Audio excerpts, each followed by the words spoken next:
Tripura school sports বোর্ডের সাধারণ বার্ষিক সভা অনুষ্ঠিত হয় মঙ্গলবার ভগৎ সিং যুব আবাসে। এদিনের বৈঠকে 4টি বিষয় নিয়ে আলোচনা হয়। বৈঠকে উপস্থিত ছিলেন প্রদীপ কুমার দেব, রাজ্য যুব বিষয়ক ও ক্রীড়া দপ্তরের অধিকর্তা। সেখানে উপস্থিত ছিলেন 8 ডিস্ট্রিক্টের 8 জন সভাধিপতি।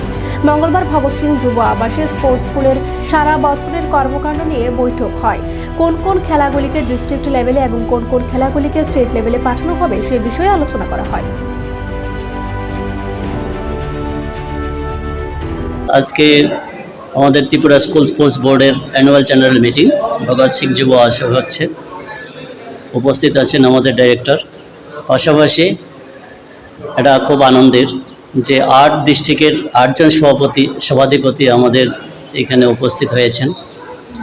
বিশেষভাবে আজকে আমরা পুরো বছরের যে স্কুল স্পোর্টস বোর্ডের কর্মকাণ্ড কী হবে, কোন ডিসিপ্লিনগুলো আমরা ন্যাশনালে পাঠাবো এবং কোনটা স্টেট লেভেল অবধি খেলবে, কোনগুলি ডিস্ট্রিক্ট সিলেকশন করে নিয়ে আসবে, সেই সমস্ত জিনিসগুলো আমরা ফাইনালাইজ করি। তো সেই মোতাবেক আমরা টোটাল অ্যাজ পার গভর্নমেন্টের ফান্ড অ্যালোকেশনের 4.5 কোটি টাকার একটা প্রজেক্ট বা প্ল্যান আমরা মিটিংয়ে উত্থাপন করেছি এবং সমস্ত কিছুই সভাধিপতি সহকারে সবাই সেটাকে সহমত প্রসাদ করেছেন।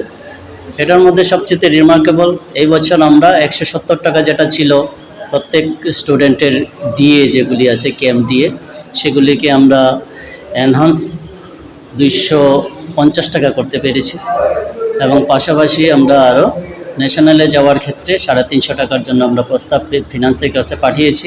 নিশ্চিতভাবে কিছুদিনের মধ্যে আমাদের কাছে ফিনান্স থেকে দিয়ে দেবে।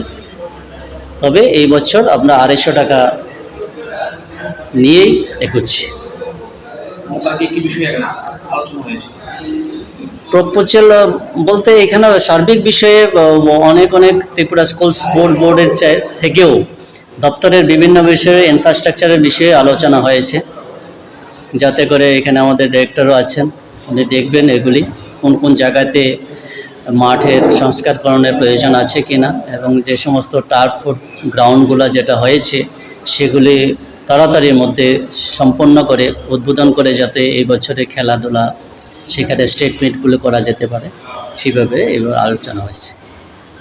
গ্রামীণ স্তরের বিষয়ে হ্যাঁ, গ্রামীণ স্তরে খেলোয়াড়দেরকে উঠানোর জন্য বিষয় আলোচনা। হ্যাঁ, গ্রামীণ স্কুলে যেটা দপ্তরের একটা প্ল্যান আছে, 42টা ডেডিকেটেড কোচিং সেন্টার আছে। সেখানে আমাদের 120 জনের মতো আমাদের শারীরিক শিক্ষক সেখানে আছে। তারা যাতে সঠিকভাবে কাজ করে নজরদারি করার জন্য ডিস্ট্রিক্ট অফিসারদেরকে দায়িত্ব দেওয়া হয়েছে এবং আমাদের স্পোর্টস কোচিংয়ের একজন ডেপুটি ডিরেক্টরকেও দায়িত্ব দেওয়া হয়েছে। উনি সমস্ত 42টা কোচিং সেন্টার এবং অন্যান্য কোচিং সেন্টারগুলোকে দেখবেন যাতে করে ভালো কোয়ালিটি ট্যালেন্ট স্টুডেন্ট বেরিয়ে আসে। সেখান থেকে স্টেট মিটের মাধ্যমে সিলেকশন করে মিনিমাম 15 দিনের মতো কোচিং ক্যাম্প করে যাতে আমরা ন্যাশনালে পাঠাতে পারি, সেটার দিকে নজর রাখছি।